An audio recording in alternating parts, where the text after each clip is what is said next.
kulanti wanaagsan ku soo dhawaada barnaamijkeenan xogaha dunida ee ku soo gudbino warbixinada Soomaalida iyo xogaha dunida ee deegal kasta.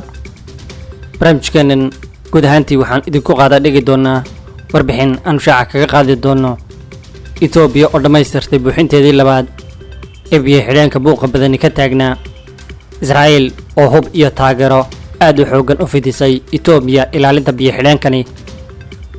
Masar ayaa si weyn uga xanaaqday taageerada Israa'iil ee ay siinayso dalka Itoobiya iyo Israa'iil oo ku gacan saydhay soo jeedinta uga timi dalka Masar.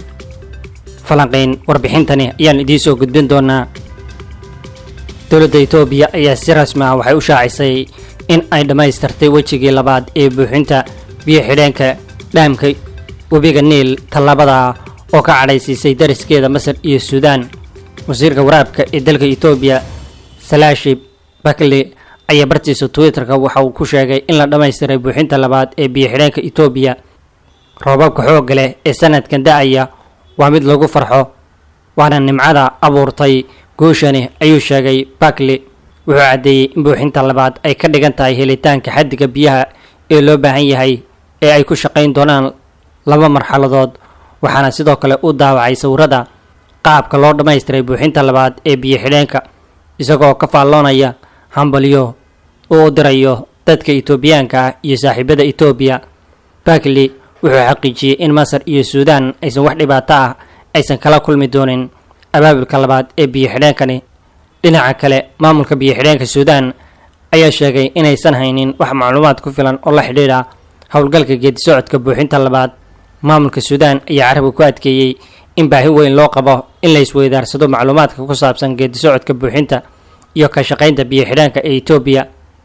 goor sii horeysay telefishinka dalka Itoobiya ayaa shaaciyay in la dhammaystiray abaabulka labaad ee biyo xidheenka kadib sawiro lagu baahiyay baraha bulshada ee Itoobiya. waxaana wakaaladda wararka Itoobiya ay daabacday muuqaal cusub oo muujinaya dhammaystirka wejiga labaad ee abaabulka bilowga. sawiradu waxay muujinayaan heerka biyo xidheenka ee uu gaadhay oo ah xaddigii ugu sarreeyay, taas oo macnaheedu yahay in marxaladani ay dhammaystirayso in Itoobiya ay bilowdo ka shaqaynta. warbaahinta ayaa ku warantay in xali ay jireen astaamo muujinaya buuxintani oo ay sii daayeen telefishinada warbaahinta ee dalka Itoobiya, gaar ahaan iyadoo ay hormuud ka ahaayeen dadka baraha bulshada ee Itoobiyaanka ah oo faafinayay muuqaalada iyo sawiradani oo ay ka tarjumayeen guusha ay gaadhay Itoobiya. Itoobiya waxay intaa ku dartay in buuxinta la fuliyay iyada oo ay caawisay dabiiciga roobabka culus ee da'aya, loomana baahna in la xidho albaabada biyo xidheenka maadaama weli ay furan yihiin biyuhuna ay si caadi ah u socdaan. ilo wareedyo ka tirsan wasaaradda waraabka iyo biyaha ee Itoobiya ayaa diiday inay jiraan wax dhibaato ah oo ka taagan wejiga labaad ee abaabulka biyo xidheenka. sidoo kale wargeyska dalka Itoobiya ee Itoobiya Report waxa uu sheegay in wejiga labaad ee abaabulka buuxinta biyo xidheenka uu dhow yahay in uu dhammaaday taariikhda la filayay.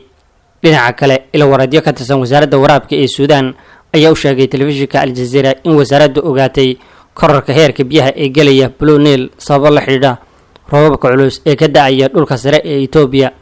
wararka ku wareegaya baraha bulshada ee ku saabsan dhammaystirka biyo xidheenka ilo wareedyadu waxay tilmaameen in abaabulka uu gaadhay heerkiisa ugu dambeeyay, iyadoo la filayo in wasaaradda waraabka ee dalka Itoobiya ay soo saari doonto biyahan faahfaahsan oo ku saabsan dariiqyada buuxinta labaad iyo dhammaystirkeeda. baraha bulshada dadka hormuudka ka ah Itoobiya ayaa faafiyay muuqaal muujinaya shaqaalaha ka tirsan mashruucani Resistance Dam ee Itoobiya markii ay si guul ah u dhammaystireen daabulidda labaad ee biyo xidheenka. Itoobiya ayaa ku adkeysanaysay inay buuxinayso qaybta labaad ee biyo xidheenka, iyada oo sidoo kale Suudaan iyo dalka Masarna ay diidanayeen in la gaadho buuxinta labaad iyadoo aan wax heshiis laga gaadhin oo saddex geesooda. 8 bishii Luulyo golaha amniga qaramada Midoobay wuxuu soo gabagabeeyay in lagama maarmaan ay tahay in dib loo wada hadlo webiga Niil oo ay hoos tagaan wadahadaladani Midowga Afrika si degdegana si loo saxiixo heshiis sharci ah oo fulinaya baahiyaha saddexda dal. magaalada Khartoum wasaaradda waraabka ee Suudaan waxay ugu baaqday dadka deegaanka Axaddii labada dhinac ee webiga Niil in ay taxadaraan sababo la xidhiidha sare u kaca la filayo inay sameeyaan biyaha webiga oo ay sabab u tahay roobabka mihigaanka uu ka da'aya dhulka sare ee Itoobiya. ilo wareedyada wasaaradda waraabka ee Suudaan ayaa soo jeediyay sababta kororka heerka biyaha ee Niil in ay tahay awood darrida Itoobiya ay ku kaydin karto biyo xidheenka Itoobiya. Sabtidii Suudaan waxay ku dhawaaqday kaydka 1.6 bilyan oo mitir kuyub oo biyo ah si loo hubiyo heerarka webiga Niil. Masar iyo Suudaan waxay sii daayeen eedeymo ay u jeedinayaan Itoobiya oo ah in mas'uul ay ka yihiin fashalka wadahadaladii ku saabsanaa biyo xidheenka Midowga Afrika ee ay maalgeliyeen muddo bil ah. Dhinaca kale, madaxweynaha dalka Masar Cabdifataax al-Siisay ayaa magaalada Qaahira kula kulmay wasiirka arrimaha dibadda ee Shiinaha Wen Yi, wuxuuna ku celiyay mowqifka Qaahira ee ku saabsan saxiixa heshiis u dhexeeya Masar, Suudaan iyo Itoobiya oo ku saabsan buuxinta howlgalka biyo xidheenka Itoobiya. Shiinaha ayaa ka mid ah xubnaha joogtada ah ee Golaha Amniga Qaramada Midoobay, kaasi oo fadhi ka yeeshay biyo xidheenka horaantii bishii Julaay, halka wararka ay qoreen warbaahinta ay muujinayaan maalgashiga Shiinaha ee Addis Ababa iyo biyo xidheenka muranka dhaliyay 10 sano ee la soo dhaafay. Saraakiisha Shiinaha ayaa muujiyay in Beijing ay si buuxda u fahansan tahay muhiimadda weyn ee webiga Niil uu leeyahay Masar.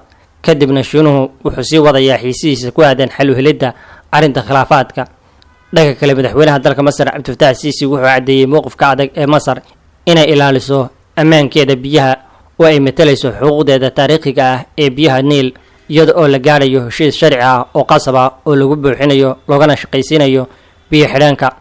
Si kasta ha noqotee, Masar ayaa u jeesanaysa xilligani in cadaadis ay saarto dalka Israa'iil oo muddooyinkii dambe ay qabsadeen baraha bulshada ee Masaarida eedayn loo jeedinayo in daaha dabadiisa ay ka taageerayso Israa'iil arrintani biyo xidheenka, waxayna dadweynaha reer Masar soo jeediyeen in lagu cadaadiyo Israa'iil inay joojiso tallaabooyinkani. balse Israa'iil ayaa ku gacan saydhay qoraal ka yimi madaxweynaha dalka Masar Cabdifataax al-Siisay codsi uu ku doonayay inay dhexdhexaadiso Itoobiya oo ku saabsan biyo xidheenka Itoobiya. Sidaasna waxaa qoray wargeyska Israa'iil ee Malafaad, waxayna intaa ku dareen inkasta oo marba marka ka dambaysa Masaaridu ay sheeganayaan in Israa'iil ay si qarsoodi ah u dhexdhexaadinayso Qaahira iyo Addis Ababa arrinta biyo xidheenka. Tani waa arrin xeeladeed oo ay adeegsadaan kooxaha mucaaradka si ay u muujiyaan in al-Siisay uu la shaqeeyo Israa'iil. Sida laga soo xigtay bogga Israa'iil, Masar waxay codsatay in Israa'iil ay dhexdhexaadiso 2 sano ka hor, laakiin Tel Aviv ayaa diiday soo jeedinta. Dadaalada noocan oo kale ah waxay ka hooseeyaan siyaasadda Israa'iil, inkasta oo Israa'iil ay xidhiidh la leedahay Itoobiya iyo Masar labadaba. Tan iyo markii la aasaasay, Israa'iil ma lahayn hami weyn oo ay ku xaliso dhibaatooyinka noocan oo kale ah. Su-aasha ayaa ah in ay tahay karti darro, sababtoo ah Israa'iil uma aragto nafteeda inay tahay awood gobol. Haddii taasi ay tahayna waa dhinaca militariga, hase ahaatee dhinaca siyaasadda uma aragto in qayb weyn ay ka qaadan doonto siyaasadaha gobolka iyo dhexdhexaadinada. Dr. Maxamed Hafazi oo ah khabiir ku takhasusay injineernimada biyaha ayaa sheegay in Israa'iil ay taageero farsamo siinayso Itoobiya si loo dhammaystiro loona hawlgeliyo biyo xidheenkani, iyada oo ay dheer tahay hubka loo baahan yahay in la ilaaliyo. Diblomaasiyiinta Masaarida ayaa xaqiijiyay xaqiiqdii Israa'iil waxay ku lug leedahay biyo xidheenka Itoobiya siyaabo dhowr ah oo ay ku jiraan maaraynta korontada, kadibna buuxinta taageero farsamo marka lagu daro hubka ay siiso Itoobiya si ay u difaacdo. Fiidnimadii Axaddii, Israa'iil ayaa beenisay inay ku lug leedahay xiisadda sii kordhaysa ee biyo xidheenka Itoobiya, iyadoo carabka ku adkaysay inay ku taagan tahay meel dhexe dhinacyada dhammaantood inay gaadhaan heshiis loo dhan yahay. Safaaradda Tel Aviv ee Qaahira ayaa bayaan ay soo saartay ku tiri, waxaan si cad oo aan shaki ku jirin u caddaynaynaa in hadallada dhowaan ee ku saabsanaa ku lug lahaanshaha Israa'iil ee biyo xidheenka uu yahay mid aan sal iyo raad toona lahayn, iyadoo ku nuuxnuuxsatay in dalkeedu uu haysto biyo ku filan oo ay ku daabusho baahideeda. Diblomaasiga hore ee Masar Mustafa al-Hubkii ayaa ugu baaqay maamulka Masar inuu raadsado caawimaad Israa'iil oo ku saabsan muranka faylka biyo xidheenka. Waxaan ugu baaqaynaa Masar inay abaabusho dhammaan xooggeeda iyo kaarkeeda gobolka si loogu daro faylkani. Waxaa jira dalal aan Carab ahayn oo awood u leh in cadaadis badan ay saaraan Itoobiya, ayuu raaciyay. Wuxuu intaa ku daray kaararka qaar Masar ma u isticmaalin cadaadiska Itoobiya oo ay ku jirto Israa'iil. Wuxuu carabka ku adeegayay heshiiska nabadeed ee u dhexeeyay Masar iyo Israa'iil inuusan Qaahira weligiis jabin, inkasta oo daandaansiga Tel Aviv uu ku jiro dhinacyo dhowr ah. Isagoo diblomaasiga Masar sheegay sidee Israa'iil u caawinaysaa waddan ka shaqaynaya waxyeelada Masar, annaguna aanu u taaganahay ilaalinta heshiiskii nabadeed ee Israa'iil.